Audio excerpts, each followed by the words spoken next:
Yes. Okay, so we are live now. Oh God.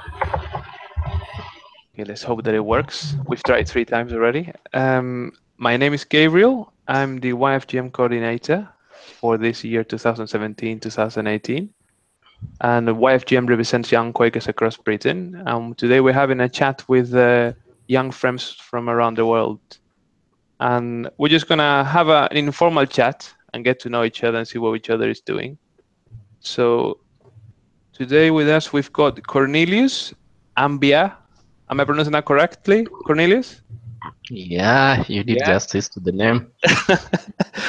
We've got Katie Breslin from Washington, D.C. Hello. Hello. We've got Taz Cooper from Hello. Oxford.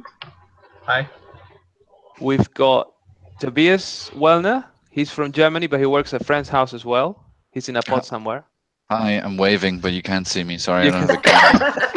Hi. Ah! And I'm Gabriel. I'm originally from the Canary Islands, but I've been living in the UK for about almost 6 years now. So, okay, so let's start with simple stuff, because this is an experiment, so we want to keep it all very simple.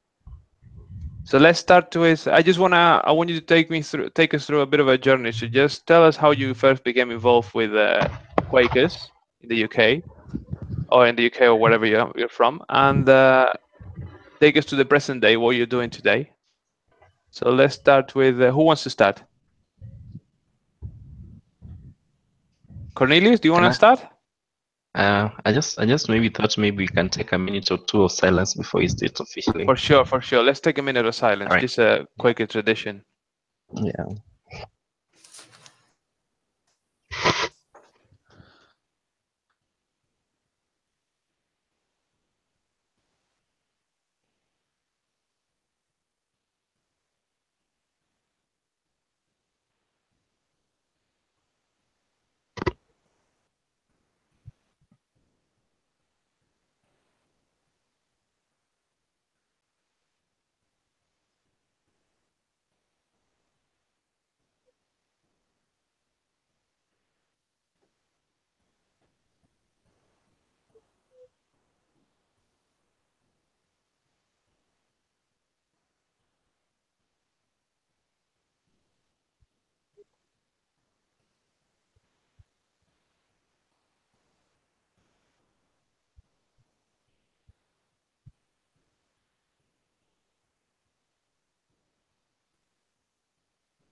Thank you, everyone.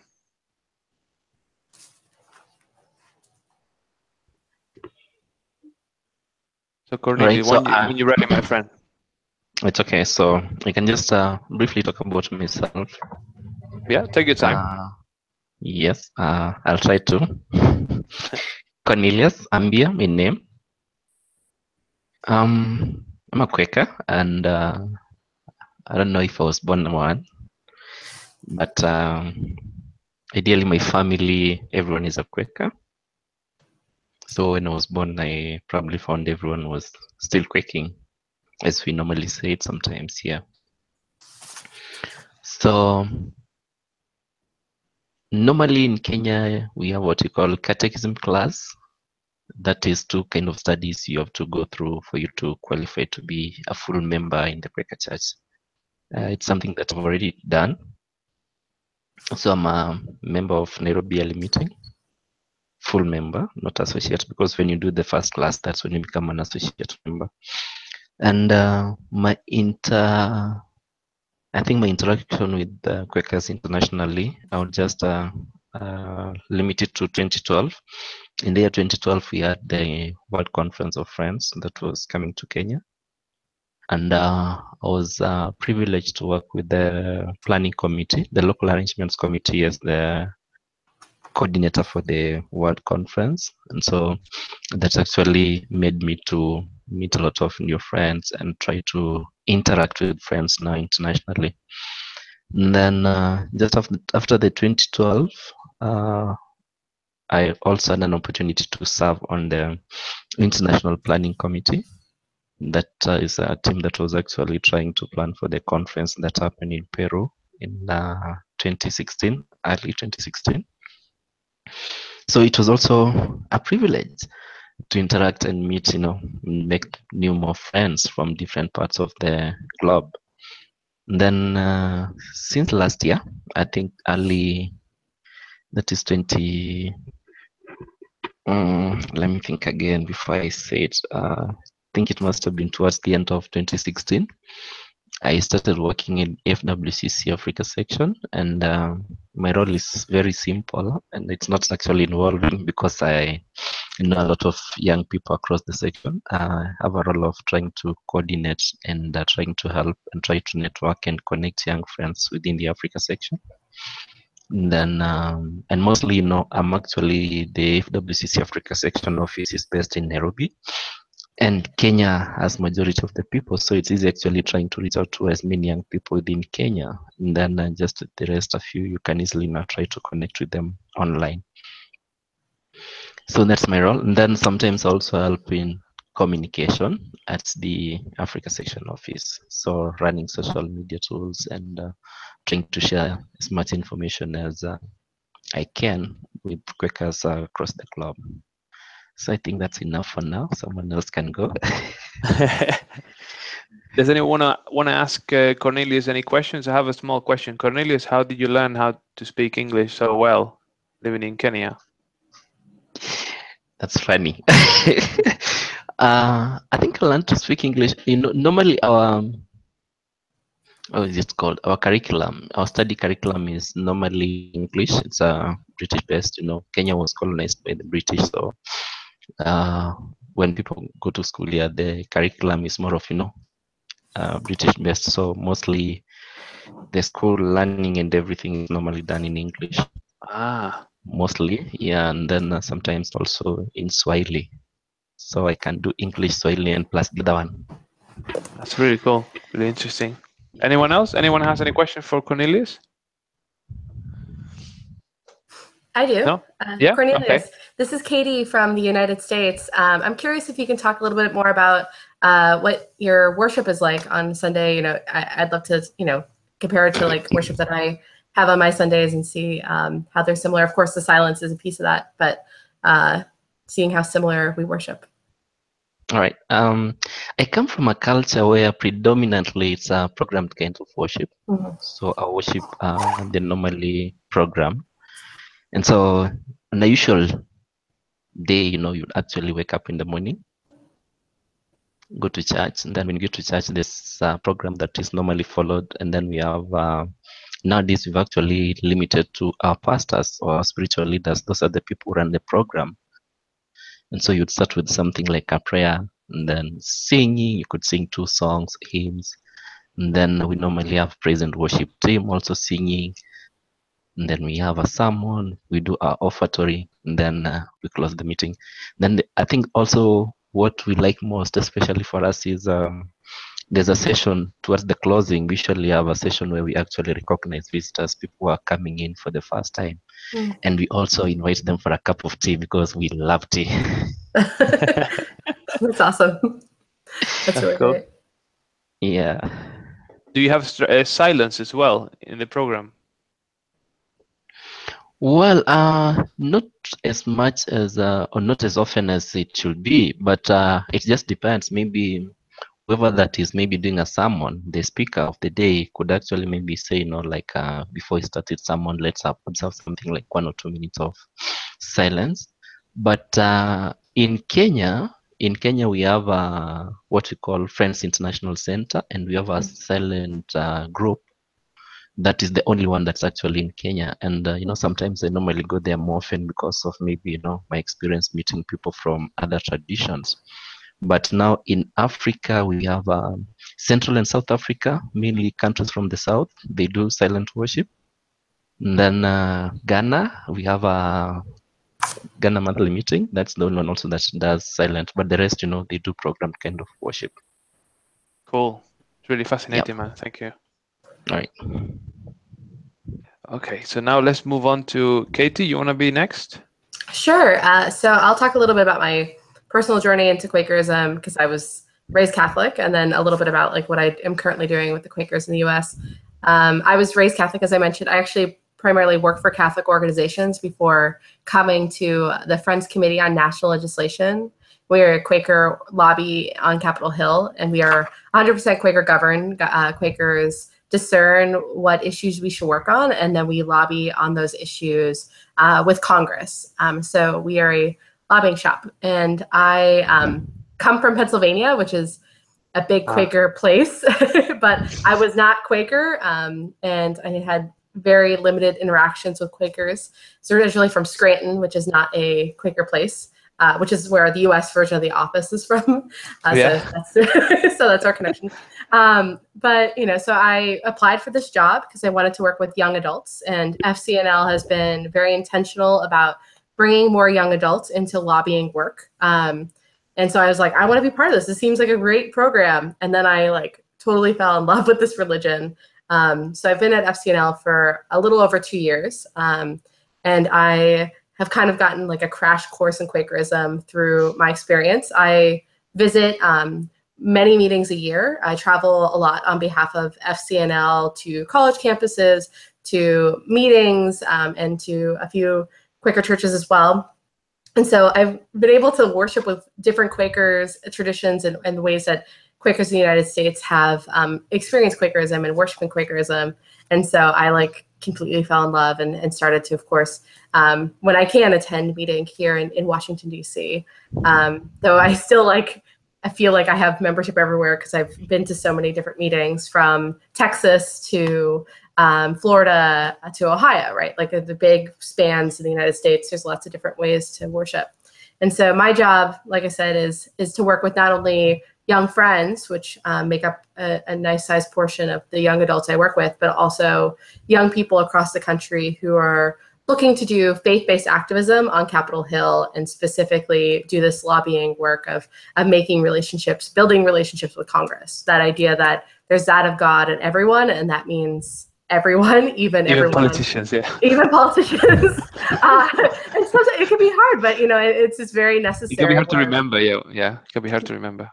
It's hard to remember, but it's definitely a spiritual practice. And so I've really enjoyed my time working with young people between the ages of about 18 to 30 to really find ways for us to build these relationships with Congress. In times when it doesn't seem like a lot of hope, we try to find some and to work with people that we might disagree with and find common values. So that's my job. It's a really cool.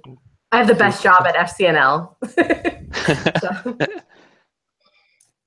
Any questions for Katie? Because I have one. I want to know what kind of worship do you have over there? Is it silent worship as well? Yeah, so we have a lots of different.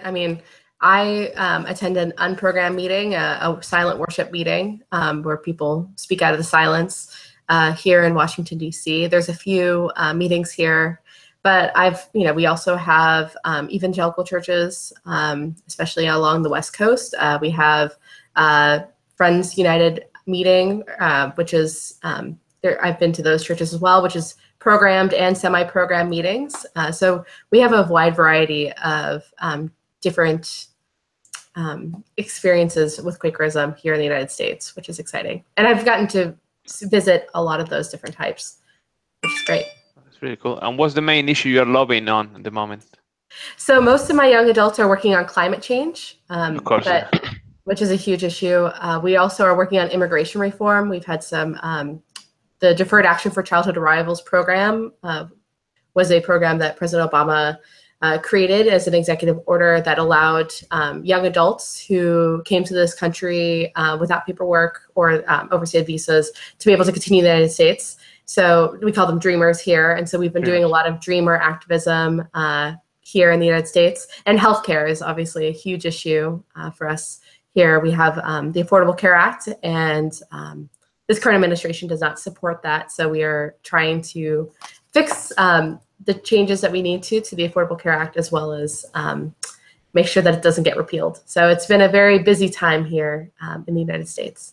Fascinating. Thank you for that. Thank you. Thank you for inviting me. Anyone else has a question for Katie? No, you kind of stole my question, because I also wanted to ask about the top 3 current affairs lobbying issues that the American Quakers are focusing on. But yeah. You stole that question, so.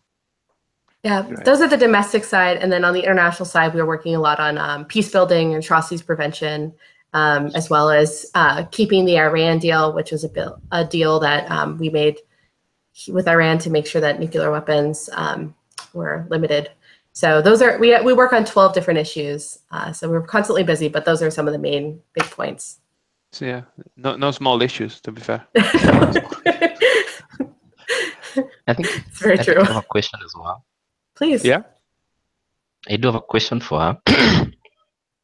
Go ahead. So, Yeah.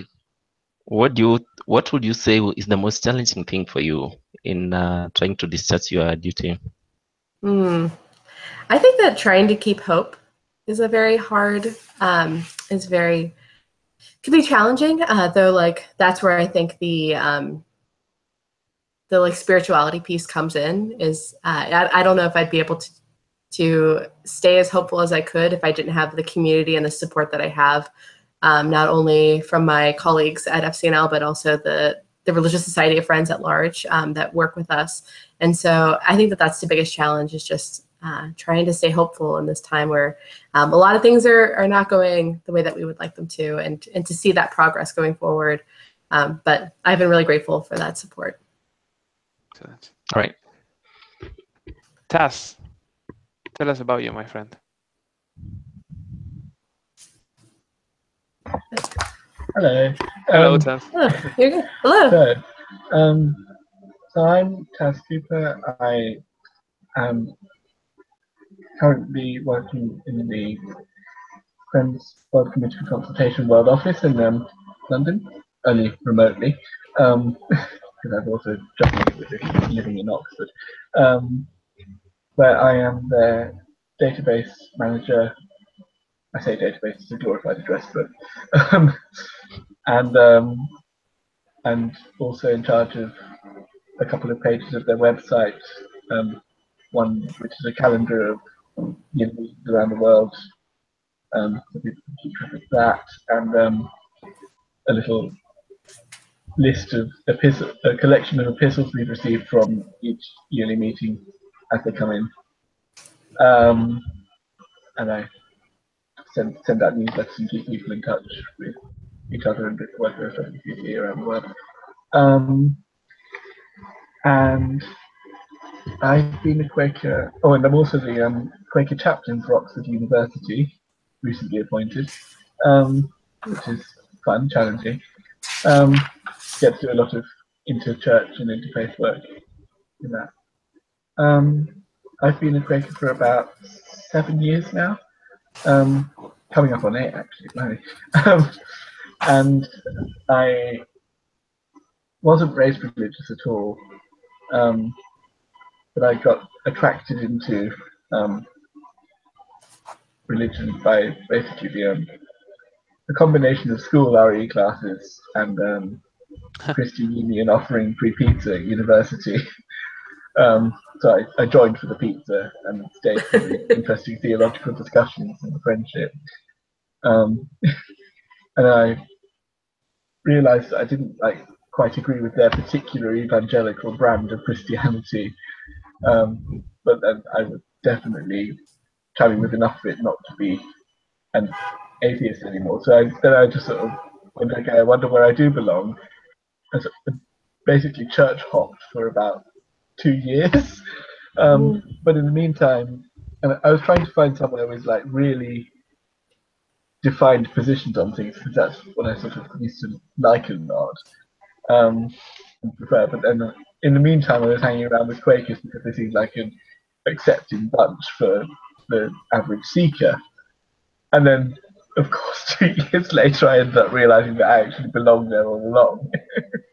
And it was like a very sort of gradual journey, really, into becoming a Quaker. I realised actually, in the end, I was like, hang on, I've been home for a while. Yeah, I've been, and also I've been doing various things, like I said, since then in Quaker work. and also I forgot to mention I've been the British Young Friends General Meeting's treasurer for the last 3 years. That's been fun. So yeah, that's me. What I do.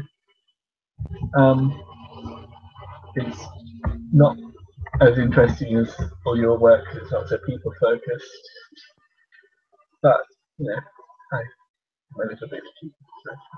And you've been coming to Young Friend General Meeting events for many years now, right? Yeah, it's coming up on 4 years now. I've been coming since 4 years now. February 2014. So yeah, we missed it. Okay, thank you, Taz. Anyone has any questions for Taz?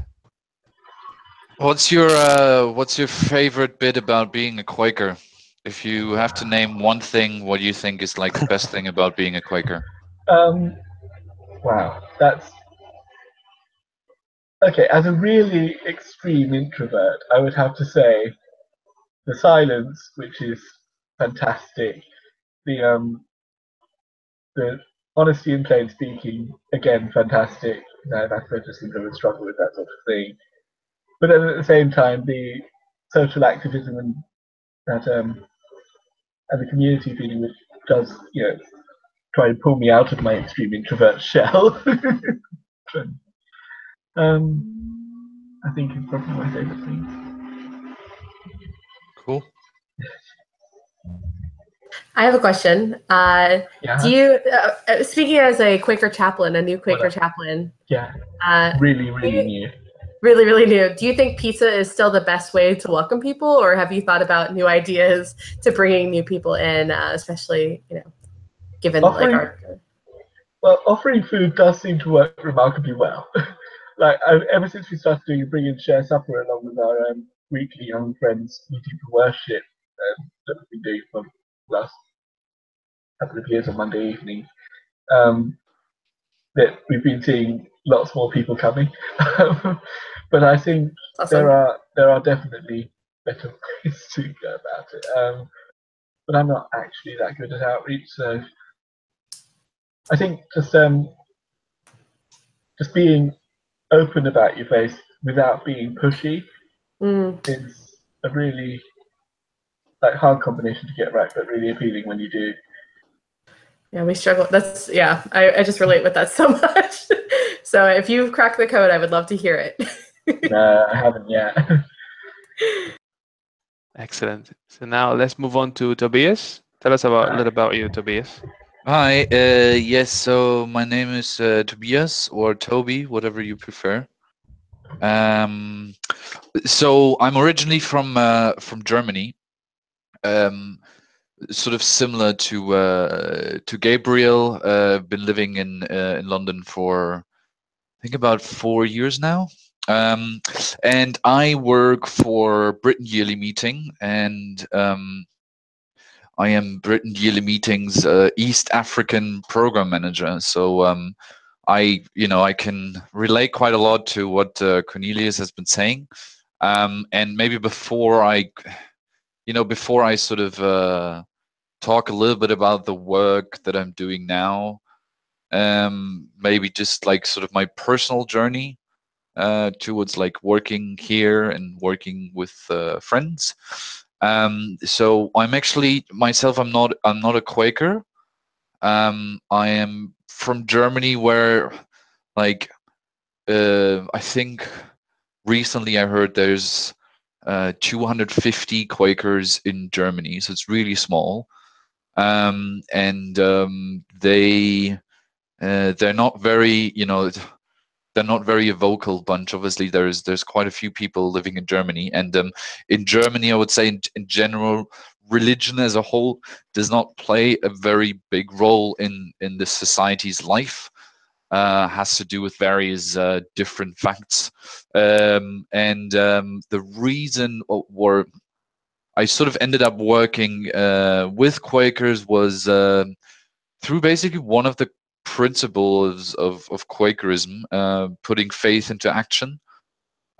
So last year, I worked for a humanitarian protection agency in South Sudan that was sort of founded on Quaker principles and by American Quaker activists, but in itself is not a Quaker organization. So you go on their website. They're called Nonviolent Peace Force. So by the name, you can already tell there's a lot of like nonviolence and peace going on, which is, I think, quite Quakery.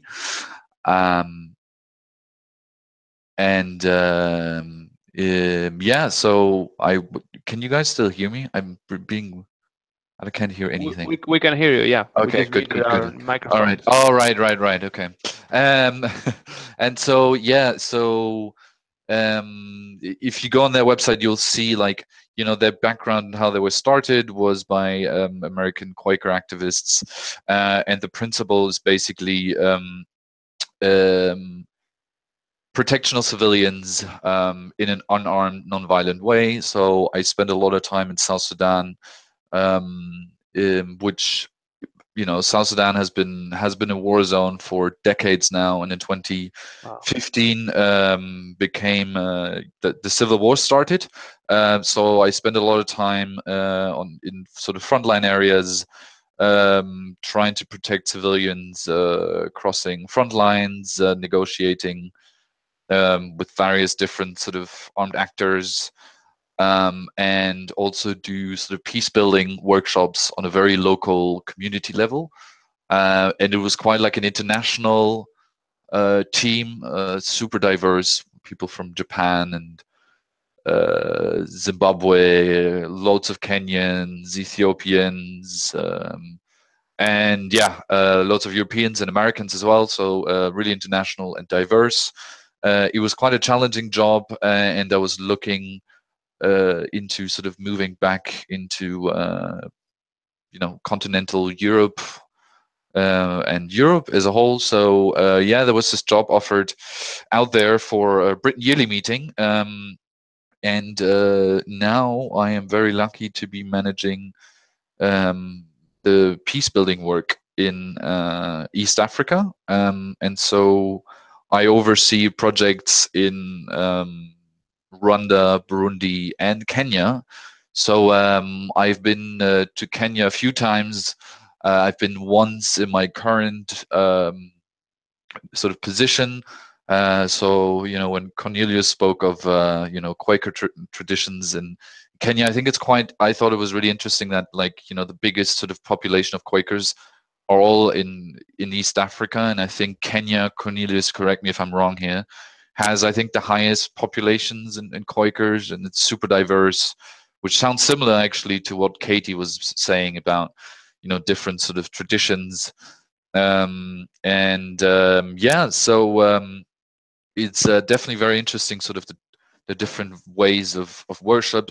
When I attended worship in Kenya in the International Peace Center in Nairobi, it was there was the silent group that Cornelius mentioned, and there was also sort of the more sort of evangelical mass, which was really fun actually. Quite a lot of dancing, a lot of singing, really enjoyable, especially if you come from Europe, where Catholic mass, it's all about like you sitting there in silence, but more like because you're being told things. So yeah, I thought it was a quite interesting experience. And maybe just briefly about sort of the work that we that Britain Yearly Meeting does in East Africa. It's a peace building project that started in Kenya in 2010, and it's a project that sort of empowers nonviolent action towards sort of towards peace building. So it's a training and accompaniment project. So we have a pool of trainers, Kenyan trainers, who are very well experienced in nonviolence and peace building and mediation. They carry out trainings in these things with existing groups in Kenya, and these trainings are very much focused on like how do you approach conflict, and how can you solve sort of underlying structural and cultural violence that is a lot of times driving sort of physical violence. And after the training, the pool of trainers sort of supports group grassroots communities to analyze conflict. So that's sort of the second pillar of the project. The trainers support groups to analyze their communities, the problems in the communities, and then sort of the third step is that communities and other sort of very small local groups decide themselves to sort of tackle one issue that they think brings the most problems into their communities and is like one of the core drivers of why they have violence in their communities.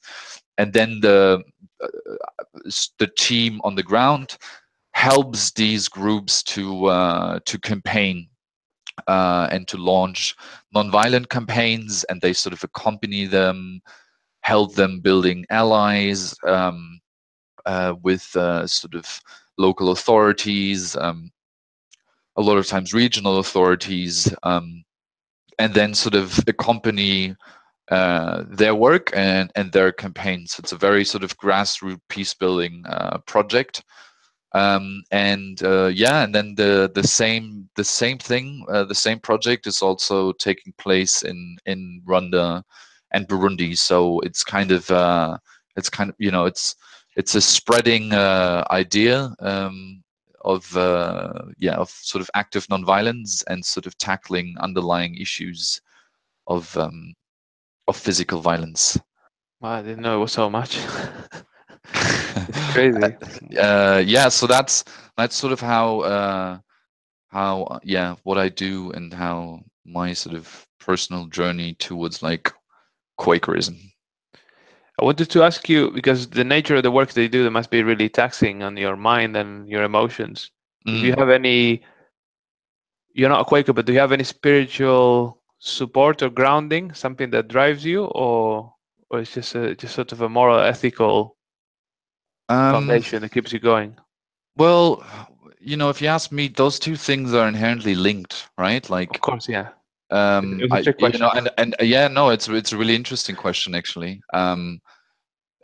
For me, I was always really interested in sort of learning about different cultures and understanding their approaches to peace and also to solving conflict, because it's not like, it doesn't mean that conflict is bad, right? Because conflict is inherently part of all of human societies. Yeah. And we need them to solve issues that arise, but like solving them non-violently. And I think it's like it's that sort of helps me being grounded and sort of always revert back to that sort of bigger picture that is my inner driving force. It's almost like aiding a natural process. You have sort of an aid in that process, right? Yeah, sort of. Yeah, I mean, there's very different sort of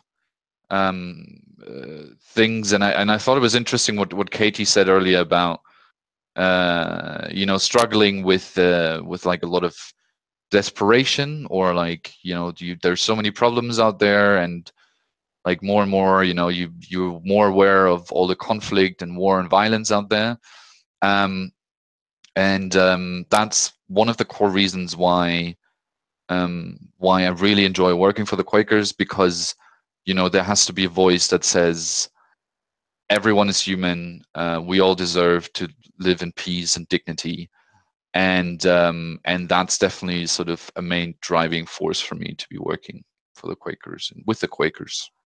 Thank you for that. It's really cool. Anyone has any questions for Tobias? Yeah, this is Katie. So yeah, that actually speaks so much to my own experience. So I really appreciate you illustrating that, and I do agree that there needs to be Quakers that are in those positions, and are willing to see the humanity in people. So, but I'm curious about, have you, as someone who like doesn't come necessarily from the Quaker tradition, have there been pieces of like Quaker practice that you have brought into your life in other places beyond your work? So like, for instance, like I feel like how I even however I like run meetings is like differently because I work for Quakers now. Adding silence or like the way that I clerk is differently. I was just curious if there are like other pieces of Quakerism that have found its way into other parts of your life. Yeah, so in my private personal life, when I meet people and my friends of mine and be like, hey, what are you doing now? What's your job? And it always goes back to like I work for the Quakers, and a lot of people just simply do not know what they are.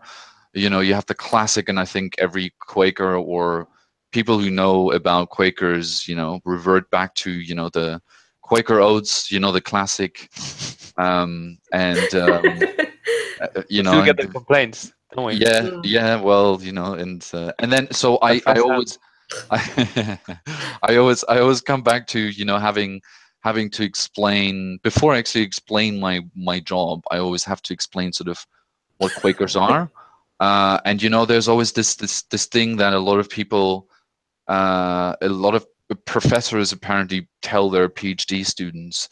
Imagine you're in a elevator and you meet someone, and that some person asks you, what do you do, for a living? And then a lot of times in a PhD, it's like super complicated. It's quite broad, but you need to really like pin it down to like a paragraph that is like easy to grasp, and that person can walk out after 20 seconds and understand, oh yeah, okay, so I know what that person's doing. And when it comes to Quakerism and that challenge, it's always for me reverting back quite a bit of like their work. So it's I explain, well, actually my old job was already based on sort of Quaker values. People who co-founded Greenpeace were there's a Quaker couple. Oxfam, which is a gigantic international organization, was it's sort of Quaker empowered, and there's like a few other really big examples, and sort of that also always helps me at least to sort of explain that. I don't know if that answered your question. No, that's perfect. I definitely relate with that here in the United States. Well, great. I have a question for him as well, Tobias. Sure, yeah. What's your worst fear? My worst fear? Yeah, if you got any. I'm just trying to imagine what you are doing in terms of working for a nonviolent peace force in Sudan and some of the things that you've actually highlighted. So what's your worst fear? That's a really interesting question. And the fairly straightforward stuff, I guess. I mean, I feared of dying, but I also have an interest, like the inherently it's something positive, I would say. Like fear is sort of like a natural biological thing, and so in my old job, fear was really important, but it was more about how to use that fear. And like I was always really afraid of snakes and still am. Big spiders I don't like, and sort of being trapped, I mean, I'm not like sort of claustrophobic like in an elevator kind of thing, but like if someone tells me you can't move anywhere anyhow, I think that's a quite scary thought. Okay, thank you. That's a great question. You're just getting personal with Toby. That's amazing. Yeah. Yeah.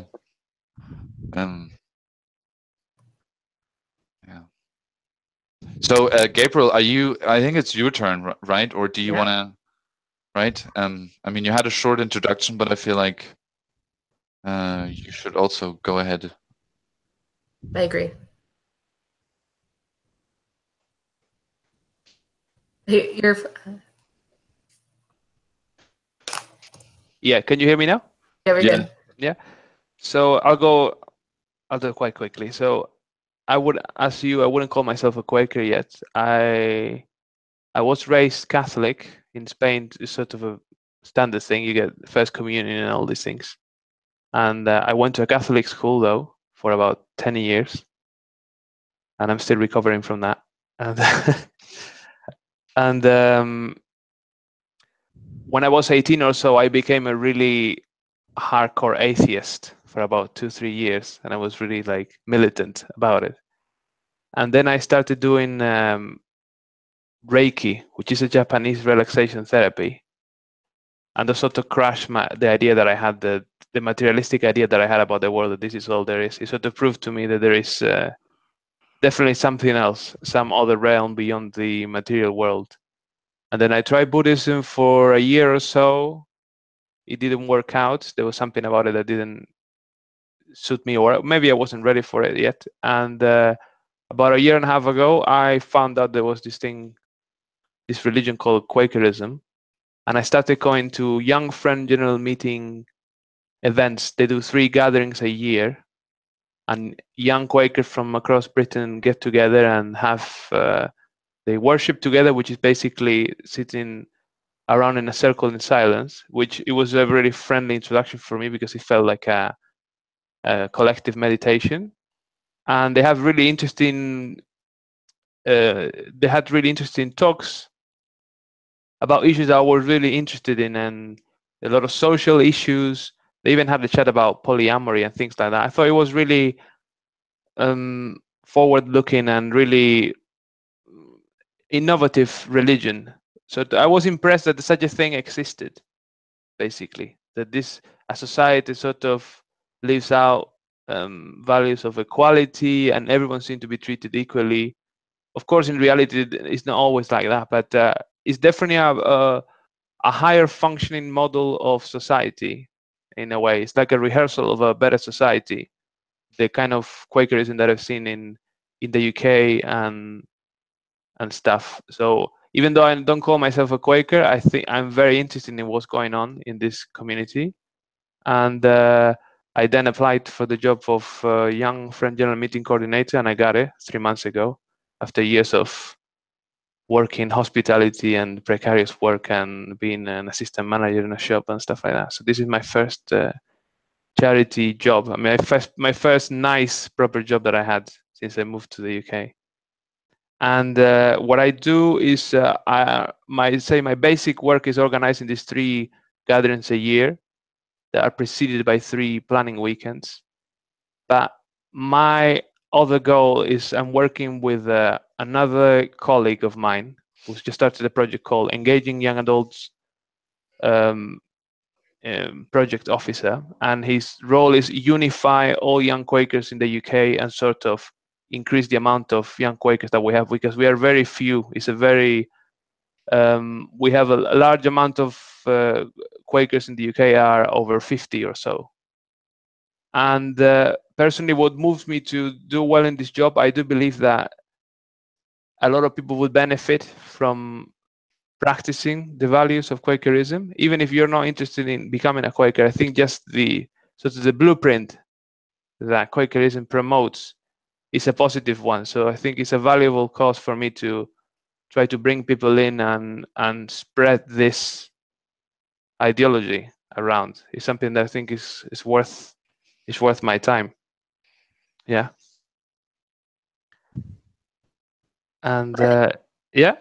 I think you're doing a great job bringing Yeah. all of us together. So you're already like, Yeah, this is part of the experiment. Yeah. So that's awesome. Yeah, that's good. So let's move on to the next section. Something very simple. I just want each one of you to tell me what's your biggest challenge at the moment. It could be at work, if you do Quaker work, or it could be in your personal life, your spiritual life. So I just want to know what's your biggest challenge that you're facing at the moment. We could start hopefully with Cornelius. Could we start with you? Hello, Cornelius? We can hear you, Cornelius. Your microphone is mute. There we go. All right. So my biggest challenge, I don't know if the challenge is that huge.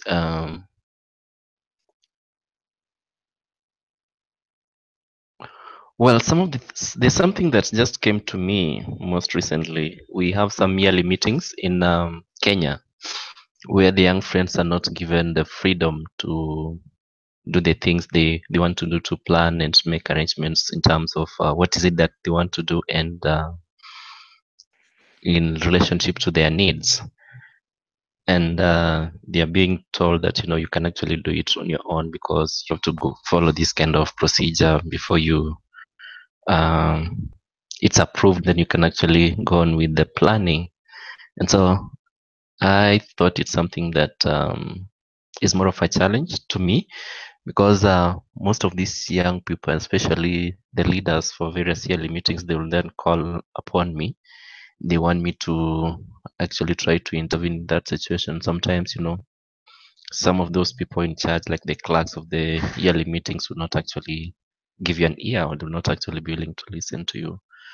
So it's a challenge that I'm praying over it, and I hope that people can come to that understanding and try to understand that young people can still have that freedom and have independence to do their own things, whatever they want to do freely, because we're all in this together, and it's actually the work of God. So ideally, that's what I would actually share. And then something else, the challenge that I'm also facing is that one, we were actually planning to have a conference for the young friends within Africa as a section. It was supposed to be sometimes later next month in Rwanda. But, Kenya has not been stable. We've had a lot of political instability throughout the year. And even as I talk to you now, we are not sure what's going to happen next, because next week we are supposed to have a swearing in of a president, but the opposition says they're also having to the opposition leader is also supposed to take an oath as well. So it's like, we're having two parallel governments. And so things are not that, rosy as such. And so it has been a challenge, struggling, like, because the conference initially was supposed to happen in August this year, then we had to postpone. And then it was supposed to happen in December, and we also postponing to sometimes also later next year. So it has also been a challenge, and I felt like, hey, what is it that is actually happening? So you can also I think that's something that calls for prayer. So you can always remember my country in your thoughts wherever you are, so that at least, there'll be a breakthrough and stability restored in terms of the way forward. So I think those are the main two that I can share for now. I can talk until tomorrow, because Kenyan Quakers can really talk. Yeah. So that others can also have time to say something. Thank you for sharing that. There will be a moment later where we can suggest each other. We can suggest how we can support each other. But thank you for sharing your challenge and being so candid with us. Let's move on to Katie. Katie, tell us, what's your challenge? So besides, like the obvious, like our president and the challenges that come with our current political climate, there are just so many different balls up in the air, like so many things that are our potential problems or our current problems. And so we also have a major crisis in Puerto Rico, which faced a major hurricane. We have, as I mentioned earlier, some sexual assault allegations. We have, healthcare and other things. So I think I'm currently facing an issue of trying to care deeply about all of those things and feeling like, from a spiritual level, just trying to find the grace of being able to do that. And I think that's been very difficult. And that's not unusual. It sounds like there's, not specific to the United States, there's a lot of places that are facing major problems, but having enough hours in the day to be able to do that, and having the strength to be able to utilize each of those hours to be as productive as possible has been a challenge. And so it's definitely something that I've been thinking about, and how I can take breaks and how I can take a few moments for myself and cherish those moments to collect what's going on. that's our major challenge, or my major challenge here today. Thank you. I think this is I think we all share that challenge that you've told us about. Sounds like it. Yeah. What about you, Tass? Tell us about what's the thing you struggle the most at the moment? Wow. For me, at the moment, my current challenge is basically three fronts. I just finished a period of like some pretty stable employment back in August, and I'm trying to sort of get my situation back under control at the moment, which is currently juggling several freelance things. I think I've just about got back into a stable income level. Just. That's one thing. Trying to learn the ropes of being a chaplain, because I had that thrust upon me pretty much. They were like, we need a young friend chaplain, you're a young friend. Go on, help us out.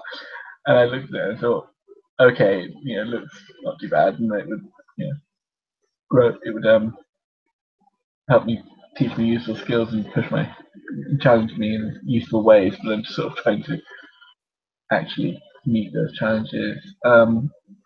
It's dealing with, it's calling on skills that I'm not sure I entirely have yet.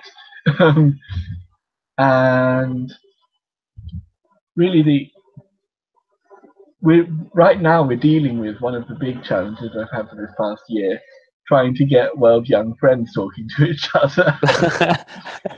Because I had to, as I mentioned, report to emails on the progress of the World Committee of Young Friends at some point. And is this helping at all? This is helping a lot. This is giving me lots of material, but I was thinking, God, I'm going to have to tell them we've got nothing. But this is great. And I just wish I was, one of my other challenges, and I just wish that I was better at organizing these things myself. So yeah. Okay. That's it. That's all I've got. At least some positives. Some positives at least. Yes, quite a lot. What about you, Tobias? Biggest challenge. Well, again, like, I don't know. My challenge is to name the challenge, I suppose. I guess, but you have a huge project. Yeah, not a lot of people. Yeah, but that's all right. I mean, I think I'd like to sort of make a difference between, naming the challenge. I was trying to think about what I would say while the others were speaking. Obviously, I still paid attention to you guys, but because I thought it was quite interesting that each and every one of you like sort of touched on different sort of levels of challenges. So from a political perspective, there's and that's a challenge to even pinpoint down one. One that is work related. I completely agree with Cornelius. The situation in Kenya is really difficult, and I worry quite a lot about what's happening in Kenya. Not because it's also my work related, but I also have friends who live in Kenya, and they're all in one way or another all affected by the instability, and then really, you name it. I mean, you look around and there's Trump screaming around all the time and making just ridiculous sort of comments and statements, and then back home there's Germany is like, we had the far right becoming very strong power in the parliament, and now the coalition talks have dissolved, and then I live in as a continental European in the UK, and Brexit is looming constantly. And then not to even mention, wars in Syria, and, so basically, like, sort of the challenge is really to name the challenge, if you think about it from that way. But I think my main challenge is that I really, sometimes I think it's really frustrating that there's just a lack of openness towards other people from other continents, other backgrounds, other religions, other ethnicities, that there's just quite a bit of ignorance towards that, and like just quite a bit of oh, I'm from here, so that means I know so much more because I'm from, here, instead of, but you're from this group and you don't know anything. And it's something that, especially in Europe, as sort of Brexit is looming, it's a very interesting dynamic to be. And Gabriel, maybe you back me in this, but it's an interesting time to be in the UK with this.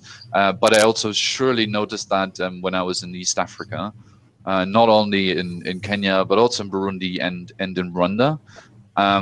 And so, and that's a challenge that I just feel sometimes, that there's this lack of just openness, and like just some of these, like a lot of media is just banging in your head like some stereotypes, and like, a cupboard where you like store some stereotypes, and then if you're exposed to speaking to another person from another gender, religion, ethnic group, you like open that cupboard, and pull out those stereotypes.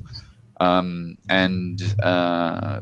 I also like to end on a positive note, and I always see like a challenge as an opportunity, because it also, and I think especially that's why I really enjoy working for the Quakers, because the Quakers are working sort of against that, right? In a way. And it's a challenge, yet an opportunity, because it gives you personally also an opportunity to grow and to learn.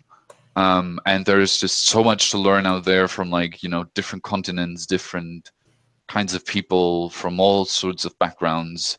So it's also like really exciting, but yet it's a challenge. Thank you for that, Tobias. I think I share Katie's and Tobias' challenges mainly. Generally speaking, it's a very unstable time in the UK. I'm a Spanish person and I'm not a UK citizen, so as he said, Brexit is looming upon us, and my girlfriend is Polish as well, so our future is quite uncertain. And there's a general atmosphere of anxiety in the UK. We're all very anxious and very worried. There's a sense of unease and division in the country, and it's something you can sense when you read the news, when you talk to people. You have to be very careful how you voice your opinions. You don't know who you might be offending. It's a difficult time in that sense. And as a person that feels world events very personally and very sensitive to things that happen all around the world, I guess being in such a privileged position at the moment, working in a warm office with internet that has plenty of resources and contacts, is like this anxiety that I carry every day of, am I doing enough with what I have? Am I doing enough? And with the limited influence that I have, how to do the best that I can do. And it's something that is a motivating force, but sometimes it overwhelms me in a way. It's like, see, I'm trying to use all the resources that are available to me to spread the message and bring about change. I clash a lot with what Tobias is talking about, the closeness of mind, the inability of so many people, because we've been so brainwashed, I guess, been so abused by the news, by the way the media speak to us, that we are unable to envision a better world. How difficult it is for the regular person to imagine a better situation, to even conceive it. It's almost like having a proper healthcare and people who are not dying on the streets. It's almost like a utopia, and it's really not. It's really not a utopia. It's something that can be achieved with the resources that we have now. So I guess that's the main challenge that I have at the moment.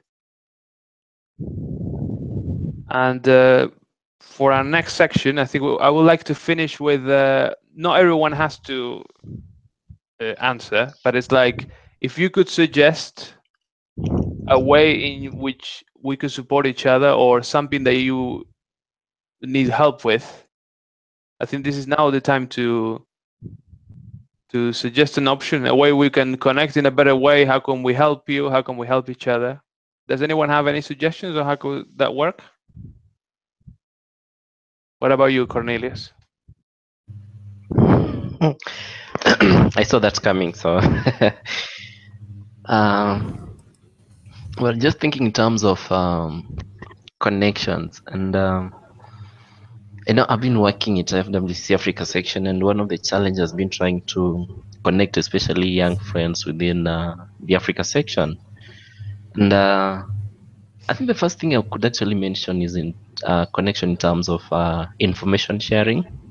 Yeah.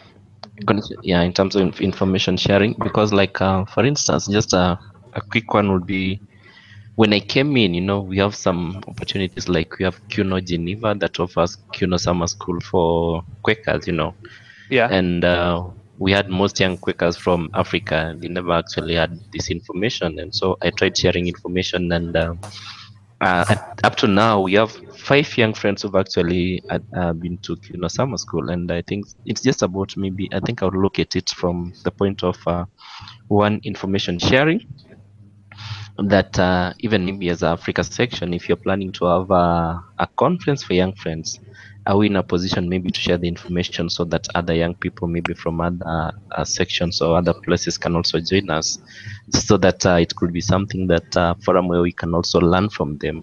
What is it that we're learning from them? How are they doing things differently from us? No, so that it also tries to help us try to cement our relationships, not trying to focus so much, on what divides us, but what actually unites us. Do you have a Facebook page or some online platform where you can every young friend in Africa can communicate? Do you have something like that? Well, we just have the social platforms for the FWCC Africa sections, the ones that I created, and so sometimes I would just share information like on Facebook. Sometimes I could tweet, and then people would actually, get the information, because I've tried to encourage most of them to. And then also, I think maybe in terms of a challenge, most of the young friends in Africa, most of them do not even have, social media. They're not so much friendly when it comes to the social media. And so sometimes maybe even if you want to start something like a Facebook page, you could find yourself, maybe you're just there like 50 people, not as many are so much interested into these social media things. And then also another challenge, especially in country like Kenya, where we have majority of the Quakers, you could find Nairobi yearly meeting. It's the only meeting that is actually more of urban, but the rest of the yearly meetings are more of rural based. And so most people from those yearly meetings, especially the young friends, sometimes you can actually talk to them about Facebook. They're like, okay, fine. So what's Facebook? And so in most cases, you would actually find yourself just trying to, you have to visit them physically and maybe try to share with them whatever kind of information you might be having. I think Tobias, you might have something to say about this, perhaps. Yeah, I absolutely and entirely agree with Cornelius, and I think, I always like to. I think it's really it's great, and thank you, Gabriel, for like giving us the chance to like get together here from different sort of parts of the world. And I think it's really interesting what Cornelius mentioned, because it's also definitely something that I experience on a daily basis in my work, and it's just something to be mindful of, to realize that I know that in sort of in the US and Australia and in the parts of what a lot of people call the Western world, like social media has become so normal. But I think it's really important to keep in mind that that's not normal for, actually literally the majority of the world population. So access to internet, access to Facebook, even if you have internet, like it's in some areas quite expensive. So thinking about sort of, maybe like gatekeepers, or how you can spread the word, about possibilities of connecting with other people within countries or internationally. I think it's quite important to keep that in mind. And even if, there's email and all that, to keep in mind that, some people have just started using emails and they're not able to create like Facebook groups and all that. So I completely agree with Cornelius, and I think that's That's definitely something to keep in mind. When it comes to communicating in like these exciting, new technologies. But let's not forget that, there's not always the same access. Yeah. Is there such a thing as a network for organizers that could then spread the word in Africa? Because I assume most organizers would have access to internet. Yes, and can I just briefly comment on that one? Sure, Like, yeah. let me just say that even I think TAS would actually also agree with my statement that even FWCC World Office sometimes they have the email contacts for some of the yearly meetings in Kenya, but sometimes they would actually send an email, then they'll also start calling the FWC Africa section, hey, we sent this message to this yearly meeting. Can you kindly make a follow-up and try to find out if they actually they have received the information? So sometimes they could just have email addresses that are not functional. And so I think normally the best would be like currently the World Office is trying to work out on a handbook that's a directory information with all Quakers wherever they are. And so basically what they'll do is they'll actually now task us, FWC, the Africa section office now. What we need to do is now to reach out to those yearly meetings. We need to call them if it means going there so that we can actually get the information that we need so that we can actually maybe if it means typing, we type, then we forward to the World Office. So sometimes, you could get to a situation where things are supposed to be very, very manual. And so network could not be useful as such. And sometimes you find people do not even have smartphones. Like if you find someone who has a smartphone, then it will be easier for people maybe to send you some clips or maybe photos on WhatsApp. And also it's also a challenge that we also faced this year during the World Quaker Day. People had some activities, but none had a phone maybe to record or take some photos so that they could share with us. So it's only just a few yearly meetings that you can actually rely on in terms of sharing information through the network or maybe communicating via email. But most of the emails you need to do some serious, follow-up in terms of calling people, individuals, trying to find out, hey, have you received this information? And then when are we now getting back whatever the information is that we require? It sounds really, really difficult. Yes, and an ongoing work, I assume.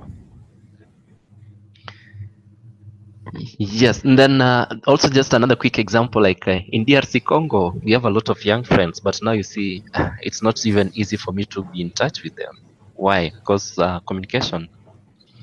It's They don't only have one internet. person yeah, I don't know, probably if it's the internet or maybe they do not have smartphones. It's only one person people talk to in DRC Congo, and that is the general superintendent of one of the yearly meetings in Congo. So you have to talk through that person so the person can now maybe try to share that information with the other people. Yeah. So we still have some areas where, sometimes that network communication is not that very much efficient as such. Thank you for sharing that, Cornelius, and your insights, Tobias. Let's move on to Katie. Katie, what do you need help with? Actually, I have a quick question. So, have you ever heard of like a phone tree? Phone tree. Like you kind of described it with like calling different leaders, but like creating like a formalized system of like this person calls this person that calls this person to try to get out information. Yep. Yeah. Sure. Okay, that's what I figured. Yeah. Okay. So I figured we organizing, like we used it a lot, like an organizing tactic. Yeah. So I just wanted to. I figured that was it. Cool. So things that I would need. I mean, like I think that it's nice to know that there are other people in the Quaker world working on issues of social justice. So staying in touch would be great. And information and these types of conversations have been really helpful. I'm even thinking about like, even though like internet access and phones are like dramatically are a main way that most young people in the United States do communicate.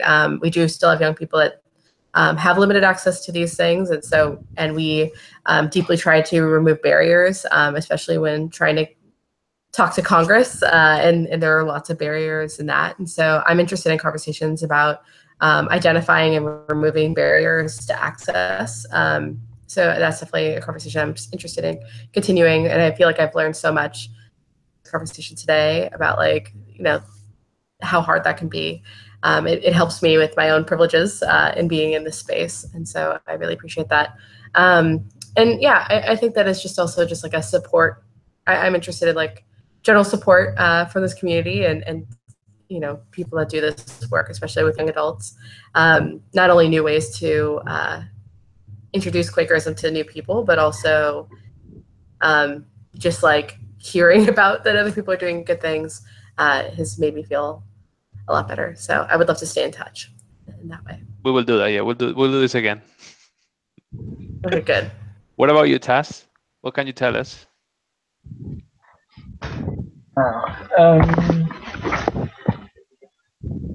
I'm not really sure. I think I just agree with basically everything you said. Sorry.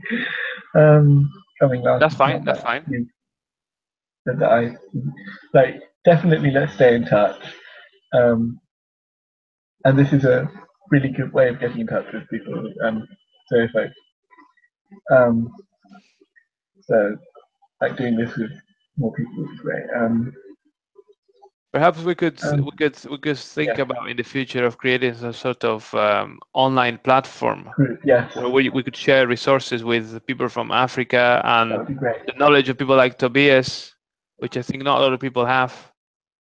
I think I could start thinking about something like that. I started a Facebook page for young Quaker people in Britain, and that seemed to be quite helpful for a lot of people. We started a podcast as well that we are able to share through the website to the Facebook page. So let's make this an ongoing conversation. Yeah, let's hope this doesn't end here, and we can continue to talk about this.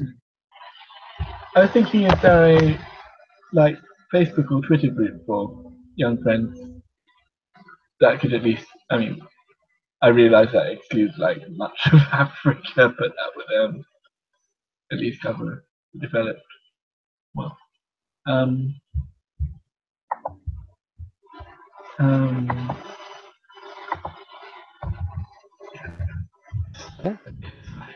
What about you, Tobias? How are you doing? Yeah, I'm all right. Is there anything that you're struggling with or you need help with? You need to give a shout out about your project. Yeah, that's always great. I think yeah, just you know, just for me that I'm struggling with a lot of times, and I'm struggling with myself with you know, living. I live a very comfortable life, and I know that there's a lot of people out there for them that's not like normal. I, you know, when I speak about my work with friends that are like from Europe, for example, you know, they're always like emphasize with the people, and they're quite shocked by the stories. But you know, a lot of times it sort of stops there. So I'd like to, you know, some support when it comes to like actually thinking about like what action you can take to sort of decrease the sort of global inequality that we live in. Like, what can you actually do in order to, you know, to face that? And like very small steps could just be like, just be aware. You know, I know that, you know, you all being flooded with news, but it's also important to just, you know what's happening, and then inform yourselves of how you can support things. You know, there's lots of organizations out there that are doing really great work. Let's not forget that. And so, you know, that's something that I would need support with. That, you know, challenge yourself to help others. That's great. Act, you know, and that's I think like something that the Quaker community is really good at. And so, yeah, that's something that I would ask. Something I can suggest, and it will be a subject of one of future episodes, is there's an organization called Ubuntu. It's an Ubuntu movement that started in South Africa, and they've devised a new social structure for a better society, and they have loads of resources and ideas on how to start a new town from scratch with no money.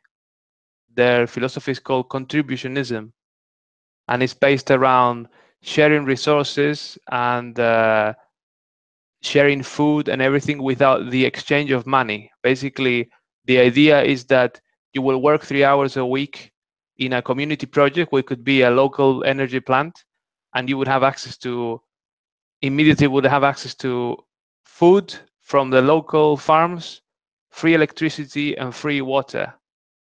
And it's something that, it sounds really utopian, but it's actually been very well thought out, and it is going to be tested. It's already been tested now in a town in Canada, in a town in South Africa very soon, and several mayors from the UK and the US are thinking of implementing this to create prosperity in a town without the need of massive amounts of money, and all based on these ideas of peace, equality, and sharing what we have with everyone. So it's called Ubuntu. The website, I think, is Ubuntu Planet, and I will be interviewing one of the UK representatives in a couple of weeks, I hope. Yeah. So check it out. Can you send around a link with the information? I'm gonna write some show notes. So all the things you've been mentioning today, I know you mentioned a lot of stuff at the beginning, Tobias, about your organization you were working on, and Cornelius. I think all of us would love to hear more about you and follow your work from now on. So please share with us all those links. All right.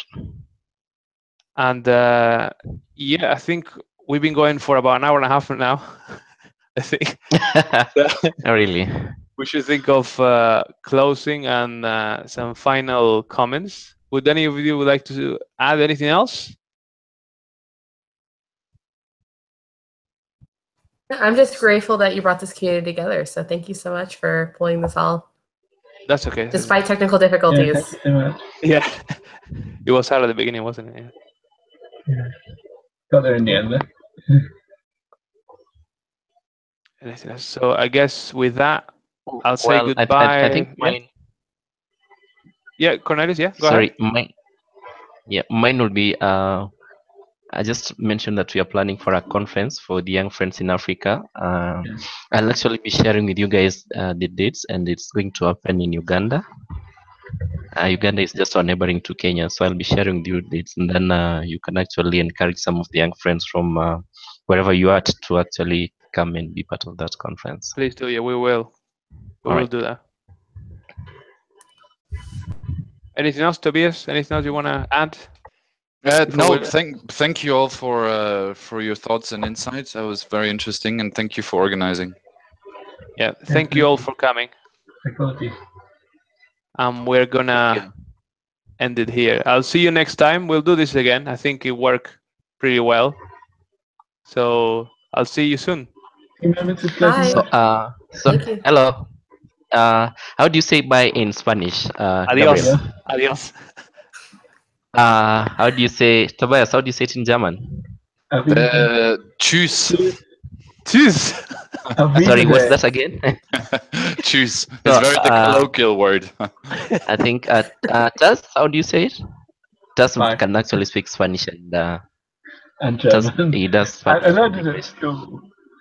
Katie, for you, bye. In Swahili, it's kwaheri. Kwaheri. Oh, that's nice. Kwaheri. Yeah. All right, nice talking to you guys. Nice talking to you. It was great talking to you.